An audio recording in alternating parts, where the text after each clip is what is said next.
process is pretty much still the same whenever we're subtracting three numbers.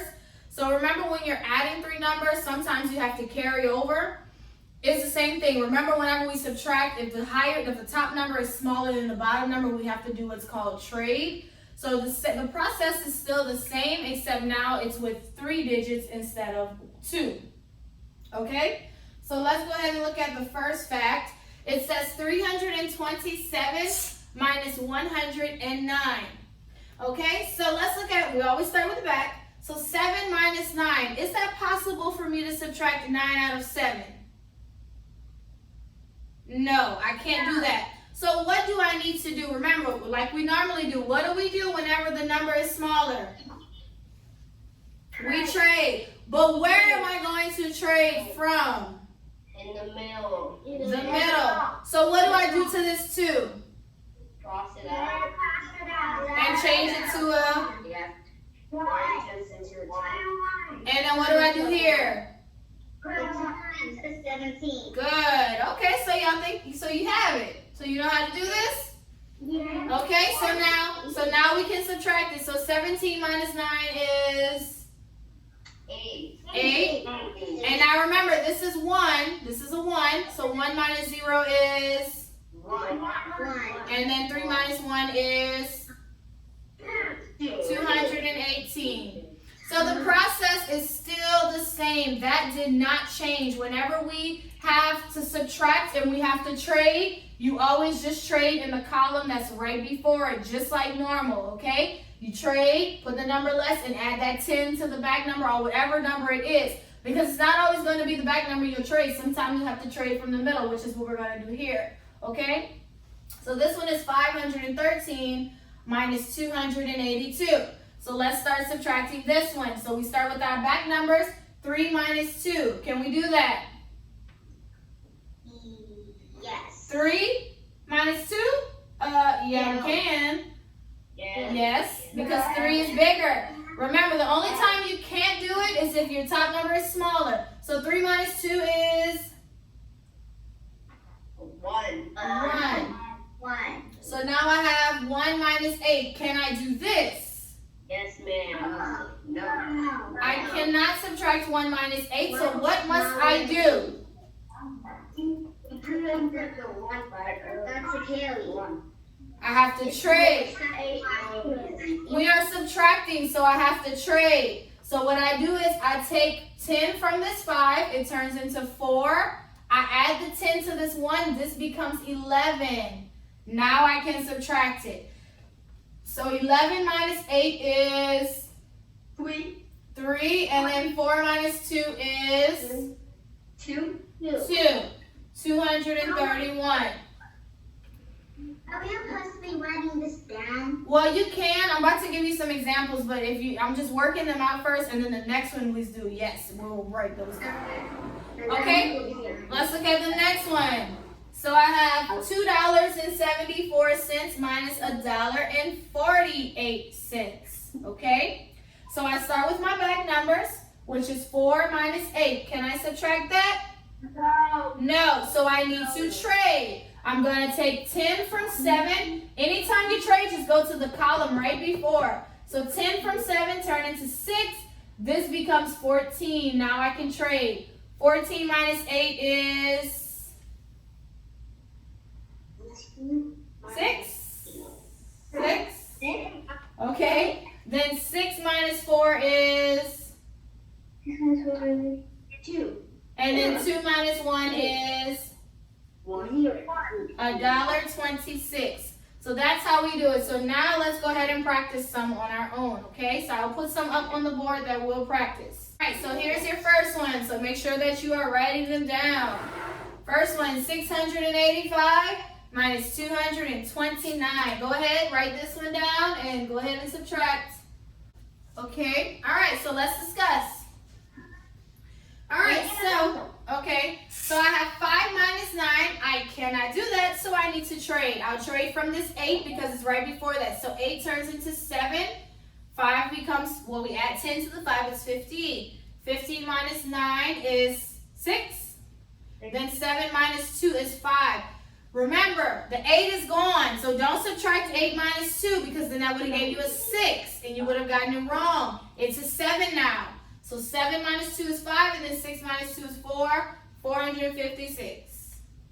Yeah. Yes, I think most people have that answer. Good. All right, let's do another one.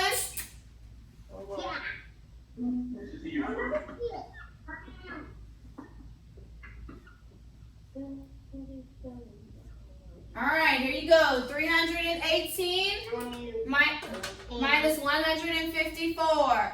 Go ahead and subtract this one. Let's discuss. Let's see. All right, so I have 318 minus 154. So 8 minus 4 is 4. 1 minus 5, I cannot do that, so I need to trade from this 3. It turns into 2. Add 10 to the 1, it becomes 11. 11 minus 5 is 6. 2 minus 1 is 1. 164. So we've learned what's called multiplication, which is multiplying groups of. Today we'll learn what's called division, which is dividing by. Okay? So whenever you are dividing something, you could say it's kind of like you're breaking it down.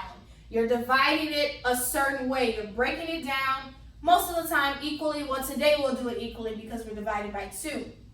Now, when it comes to division, we're going to focus only on even numbers because it's easier to divide even numbers. Because we know that even numbers we can divide equally. And so this will actually be pretty easy for you because it's just like saying half of the number. But I just want you to understand that division means to divide. It's like you're breaking down a number. It just depends on how many parts. So we're going to divide by 2. So that means whatever number we will have, we are going to divide it into 2 parts. So that means we have to have 2 sides of the number that are equal to one another. That's called division. This is what the division symbol looks like. It's a dot, a line, and a dot. That's what the division symbol looks like, okay? So this means divide. Or we could say division. Okay? Yep. I saw that in like. You saw it on the page? I've heard of this before. Yes, so that's what we're going to learn. So we're doing the easier part of it, but when you get to 3rd grade, you'll probably start learning more numbers, but we're just going to focus on dividing by 2 because that's a lot easier. Like I said, it's just like splitting the number in half. So if I have 18 and I divide it by 2, that means I have the number 18 and I want to split it equally into 2. Does anyone know what 18 divided by 2 would be? What number? Same number. 9, yeah. 18 divided by 2 is 9. Okay? I don't know if you want to write this down, but you may need to.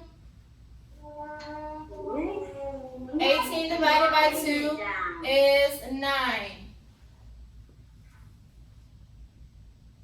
I'm just put the answers. No, that won't work. If you write it, then you need to write the entire fact.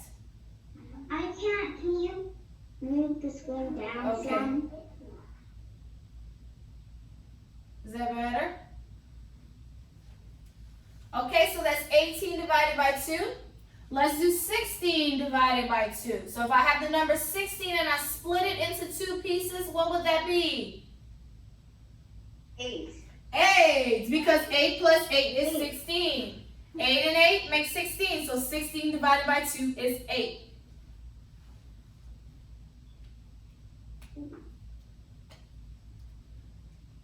Okay, next I have 14.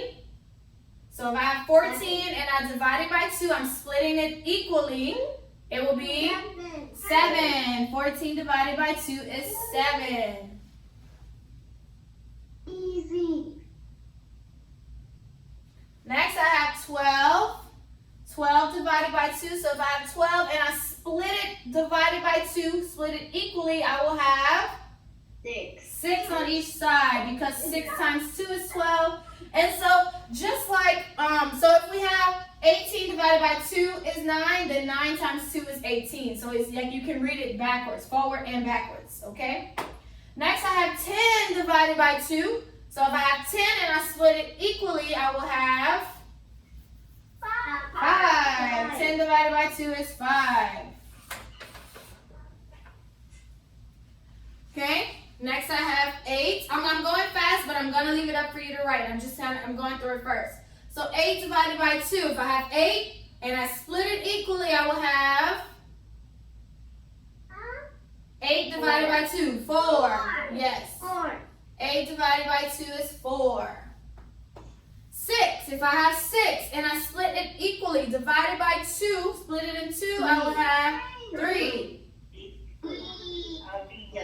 Next, 4 divided by 2. If I have 4 and I split it equally, I will have 2. And I have 2 and I split them equally. How many? 1. Because 1 times 2 is 2. Alright, so go ahead and get this written down. I'll leave it up for about a minute or two for you to get them all.